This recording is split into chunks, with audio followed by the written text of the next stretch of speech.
안녕하세요, 블랙스완입니다. 자, 코스피 지수는 3000포인트를 넘어서서 3200포인트까지 넘나들면서 3000선을 다져가고 있는 모습인데요.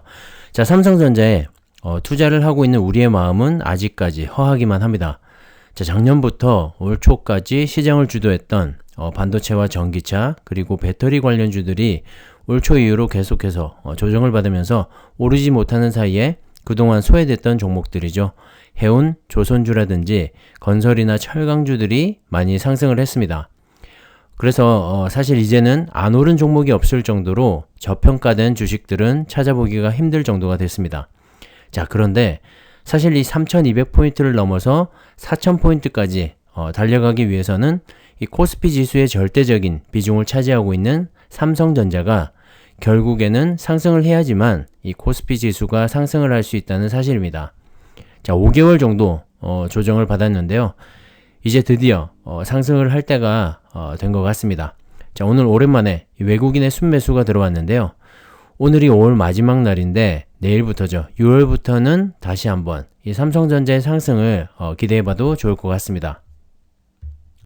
자, 삼성전자의 주가가 상승을 하려면 우선 당면한 악재를 하나 제거를 해야 합니다. 바로 이재용 부회장의 출소죠. 삼성전자가 현재 결정을 해야 할 중요한 사항들이 몇 가지 있는데요. 이재용 부회장의 구속으로 인해서 속도감 있게 추진이 되지 못하고 있었던 게 사실이죠. 당장 시급한 건 미국의 20조 원 규모의 신규 공장 투자의 결정입니다. 지난 한미 정상회의 때 확실히 결정이 될 것이라고 예상이 많았는데요. 자, 삼성이 발표를 하긴 했죠. 발표를 하긴 했는데 뜨뜻미지근합니다. 일단 20조 원 규모의 투자는 진행을 할 건데 어디에 어떻게 지을지는 아직 고민 중에 있다라는 거였습니다. 사실 결정은 이미 난 상태일 겁니다. 발표의 시점이 관건인데요. 이재용 부회장이 없어도 그런 큰 규모의 투자 결정이 쉽게 이루어진다면 이재용 부회장이 미치는 영향력이 크지 않다고 생각을 할 수가 있겠죠. 자, 그래서 이 전체적인 분위기를 이재용 부회장이 있어야지만 속도감 있는 결정과 과감한 투자가 진행이 될 수 있다는 쪽으로 만들어가면서 이 정부에서도 이재용 부회장의 사면을 검토하기에 이르렀는데요. 자, 사실 이 청와대 입장에서도 사면은 리스크가 있을 수 있습니다. 자, 왜냐면 이 정부가 들어서면서 뇌물, 알선수뢰, 알선수재, 배임, 횡령 등 이 5대 중대 부패 범죄자의 사면을 제한하겠다고 공약을 했었는데요. 자, 이재용 부회장을 쉽게 사면하게 되면 그 공약에 반하게 되기 때문에 자, 고민을 할 수밖에 없는 상황인 거죠. 자, 그런데 사면은 대통령의 권한이지만 가석방은 좀 다릅니다. 자, 형기 자체를 종료시키는 대통령의 사면과는 다르게 가석방은 이 형을 면제받지 않은 채로 구금 상태에서만 풀려나는 것입니다. 게다가 이 교정시설의 장이 심사를 해서 추천을 하고 법무부 장관이 결정을 하기 때문에 이 상대적으로 정치적인 부담을 줄이면서 이재용 부회장을 나오게 할 수 있기 때문에 이 현재 분위기는 사면보다는 가석방 쪽으로 무게가 실리고 있는 것 같습니다. 게다가 이 가석방은 형기의 3분의 1을 넘기면 가능한데 통상적으로 법무부에서는 그동안 실제 형기의 80% 이상을 마친 사람을 대상으로 가석방을 허가를 해왔습니다. 자, 그럼 이 현재 이재용 부회장은 그 80%에 해당이 되는지가 궁금해지는데요. 자, 현재 이재용 부회장은 487일의 수감 기간으로 53.4% 정도의 형기를 마쳤습니다. 자, 통상적인 이 법무부의 가석방 기준인 80%에는 아직 못 미치고 있는데요. 자, 만약에 이 다가오는 광복절에 이 가석방이 된다고 본다면 앞으로 76일을 더 수감하게 되고 형기는 61.7%까지 채우게 됩니다. 하지만 그래도 80%에는 못 미치는데요. 자, 법무부는 올해 7월부터 이 가석방 심사 기준을 완화를 해서 적용할 방침입니다. 이미 지난 11일이죠. 가석방 심사 기준을 현행보다 5% 정도 완화한 60에서 65%까지 낮추는 방안을 법무부 장관이 이미 결재를 마쳤습니다. 자, 이재용 부회장의 가석방을 위해서 퍼즐이 한 조각 한 조각씩 맞춰지고 있다는 생각이 드는데요.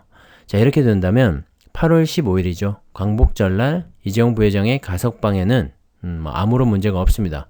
자, 법무부 장관의 사인만 있으면 가능한 그런 시나리오인 셈이죠. 자, 충분히 설득력이 있어 보이지 않습니까? 만약에 이재용 부회장이 가석방의 형태든 사면의 형태든 출소하게 된다면 이 삼성전자는 큰 악재 하나를 걷어낸 셈이 되기 때문에 주가에도 영향을 미칠 거라고 생각을 합니다.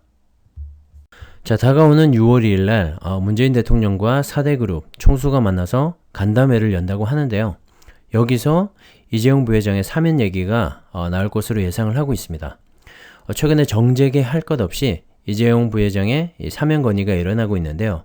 최근에 이 반도체 관련 경제 위기 대응을 위해서라도 다시 한번 이재용 부회장의 사면 얘기는 자연스럽게 나올 것으로 보고 있습니다. 사실 죄를 지었으면 이 벌을 받는 건 당연한 얘기입니다. 과정이 어쨌든지 간에 정치적인 계산을 다 떠나서 죄를 지었으면 벌을 받아야겠죠. 하지만 최근에 처한 상황이 이 국가적인 위기라면 위기일 수 있기 때문에 대승적인 차원에서 사면은 어느 정도의 공감대를 얻고 있는 모양새입니다.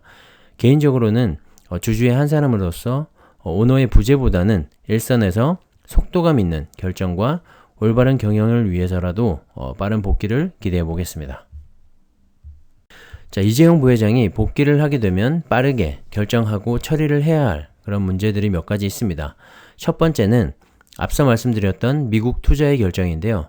더 이상 뜸들일 것 없이 더 늦기 전에 확실한 결정으로 과감하게 추진을 해야 할 것 같습니다.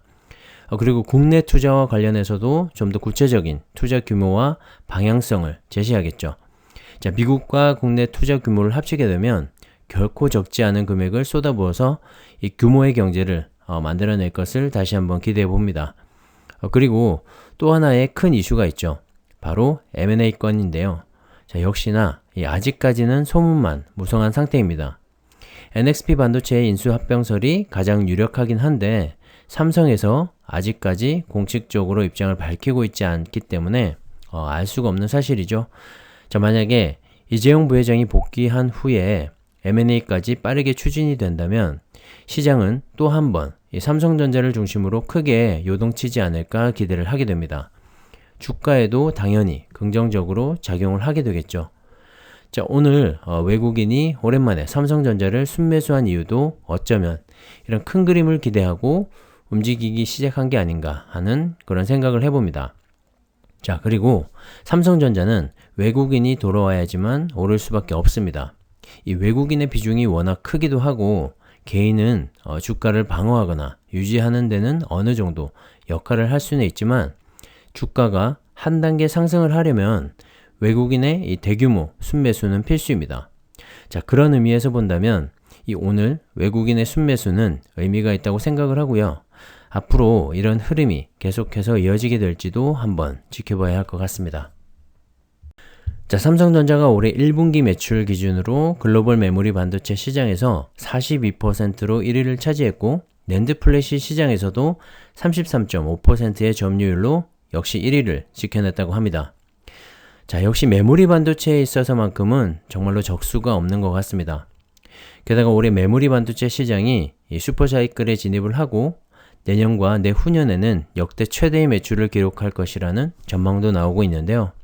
내년에는 올해보다 16% 증가를 하고 내후년에는 내년 대비 22%나 더 매출이 증가를 한다고 합니다.